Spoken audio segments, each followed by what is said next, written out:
Mesdames et messieurs, bonjour. Espace Santé vous salue encore depuis la Côte d'Ivoire. À chaque moment, je fais des vidéos pour vous instruire, pour vous guider vers le droit chemin, pour vous éduquer, pour vous donner des conseils et des consignes en matière de santé. Cet espace est réservé à tous et à toutes à travers le monde entier. Chers Africains, je fais la promotion de la médecine africaine. Je fais la promotion de la pharmacopée africaine pour pouvoir vous instruire, pour pouvoir vous aider à retrouver la santé. Car la santé se trouve dans les plantes. Les plantes guérissent, les plantes soignent et Dieu accompagne. Alors, Espace Santé rime aussi avec les consignes et les conseils. Nous sommes dans un mois de carême, car le mois de carême est en train de battre son plein. Nous sommes aujourd'hui au 11e jour. Que Dieu vous guide toujours vers le droit chemin. Que Dieu pardonne vos péchés. Que Dieu vous guide toujours vers le droit chemin pour que vous obteniez le paradis. Tous ceux qui accompagnent les musulmans dans ce mois de carême, que Dieu vous bénisse. Tous ceux qui gênent, que Dieu vous récompense à la hauteur ou à la valeur de ce que vous êtes en train de faire. Que vraiment au sortir de ce mois de carême, que vous ayez la santé de faire, que vous ayez vraiment tout ce que vous désirez, que vos vœux soient exaucés. Espace Santé vous salue depuis Abidjan. Je suis Sabo Adama, phytothérapeute. À travers cette plateforme, à travers laquelle je m'adresse directement à vous, à mes administrateurs, à mes admirateurs, que Dieu vous guérisse, que Dieu vous bénisse. Espace Santé est une plateforme à travers laquelle je donne des recettes naturelles, thérapeutiques, à base de plantes 100% naturelles. Souvent, je vais à la campagne en brousse à vous montrer les plantes et leurs vertus spirituelles et thérapeutiques. Que Dieu vous assiste. Alors, aujourd'hui, je vais vous parler de la famille. Vous voyez, la famille, le meilleur sacrifice au monde, c'est de bien nourrir sa famille. C'est de bien s'occuper de sa famille. C'est de bien éduquer sa famille. C'est le meilleur sacrifice au monde. C'est les meilleures offrandes au monde.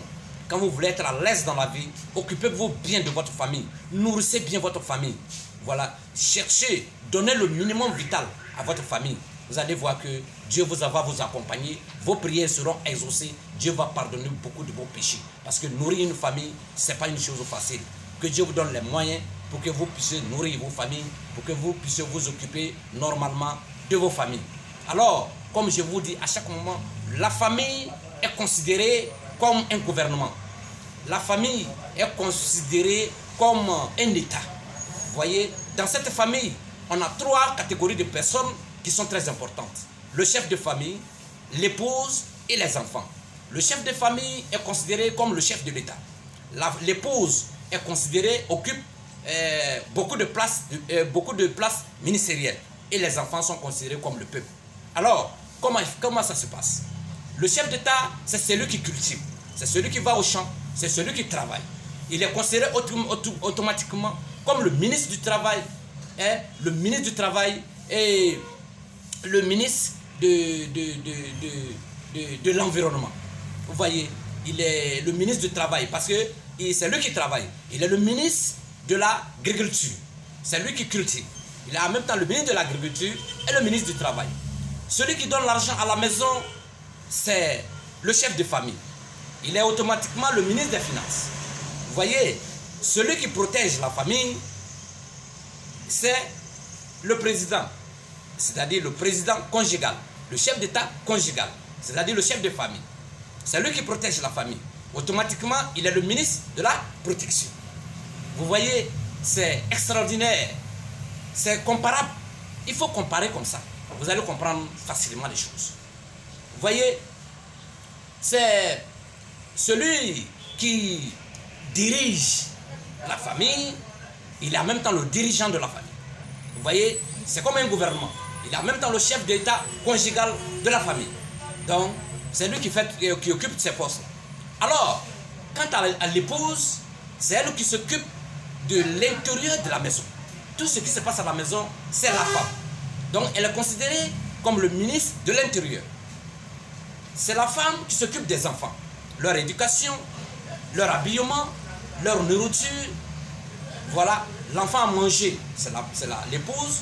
L'enfant n'a pas mangé, c'est l'épouse. L'enfant doit dormir, c'est l'épouse. Tout ce qui rime dans la maison, c'est l'épouse. Automatiquement, elle est considérée comme le ministre de l'éducation. Vous voyez, la femme est considérée comme le ministre de l'éducation. Alors, la femme a un autre rôle ministériel. C'est elle qui fait à manger. C'est elle qui donne à manger. C'est elle qui prépare. C'est elle qui fait la cuisine. Automatiquement, elle est considérée comme le ministre de la santé. Parce que la santé rime avec la nourriture. Vous voyez, la santé rime avec tout ce qu'on mange. La santé rime avec la cuisine. Alors, automatiquement, le poste de la santé est réservé à l'épouse, à la maison. Vous voyez, donc, elle seule, elle occupe le ministre de l'éducation, ministre de la santé, ministre de l'économie. Parce que tout ce que, quand le mari donne l'argent, c'est elle qui économise l'argent. C'est elle qui doit faire le dispatching. Ce qu'elle doit payer, ce qu'elle ne doit pas payer. Donc, c'est elle qui coordonne tout ce qui est économie à la maison. Automatiquement, elle est considérée comme le ministre de l'économie. Vous voyez, c'est spirituel. C'est spirituel. Donc, voyez, une femme qui ne s'occupe pas bien de la famille, une femme qui charge trop son mari, une femme qui ne s'occupe pas de l'éducation des enfants à la maison, une femme qui s'en fout de la maison, elle fait partie des 4 femmes qui vont à l'enfer. Claire, tranquille. Que Dieu vous bénisse. Ne soyez pas parmi ces 4 femmes qui vont à l'enfer. Occupez-vous de vos familles, occupez-vous bien de vos enfants. Vous voyez, comme je vous dis, c'est le meilleur sacrifice au monde. Quand tu t'occupes bien de tes enfants, quand tu fais manger bien tes enfants, quand tu éduques bien tes enfants, quand tu donnes de bons conseils aux enfants, tu ne peux pas ne pas avoir la bénédiction de Dieu. Ce n'est pas possible. La vraie bénédiction de Dieu commence à la maison. Occupez-vous bien de vos familles, occupez-vous bien de vos enfants, occupez-vous bien de vos femmes. Les femmes aussi, occupez-vous bien de vos maris. Vous voyez, c'est de façon, c'est une chaîne. Le mari doit bien s'occuper de la femme doit s'occuper de son mari. Et les enfants doivent écouter leur maman, la femme aussi doit écouter son mari. Donc c'est comme un gouvernement conjugal. Le gouvernement que nous voyons au dehors, c'est le même gouvernement qui doit s'appliquer à la maison. Vous voyez, quand il y a un problème à la maison, c'est le chef de famille on appelle, le président de la République, le président conjugal. Vous voyez, quand au niveau alimentaire, la maison est sale, la maison n'est pas bien nettoyée, la maison n'est pas bien entretenue, c'est la femme on regarde. Automatiquement, elle devient le ministre de l'environnement. Donc tout ce qui rime avec l'environnement, la salubrité, tout, c'est la femme. Vous voyez, c'est comme ça un gouvernement. Si vous faites comme ça un gouvernement, vous donnez le rôle de chacun à la maison, vous allez avoir une famille organisée, une famille qui rime avec la joie du cœur, une famille qui rime avec vraiment le bonheur. Et Dieu maintenant apporte ce bonheur-là dans la famille. Maintenant les enfants, ça c'est le peuple. Les enfants doivent maintenant obéir aux 2 chefs du gouvernement, qui sont le chef d'État conjugal et le ministre qui est l'épouse, qui est leur maman. Donc les enfants doivent écouter leur maman en écoutant aussi leur papa. Ils doivent maintenant copier, exécuter les lois dictées par le mari et la femme. Et là, vous avez un bon gouvernement conjugal, vous avez une famille parfaite, une famille exemplaire, une famille bénie. Vous voyez, l'amour va s'instaurer de forcer dans votre famille. Essayez d'appliquer cette règle-là. Vous allez voir qu'il y a beaucoup de choses qui vont changer dans votre famille. Le président de la République conjugale, le mari.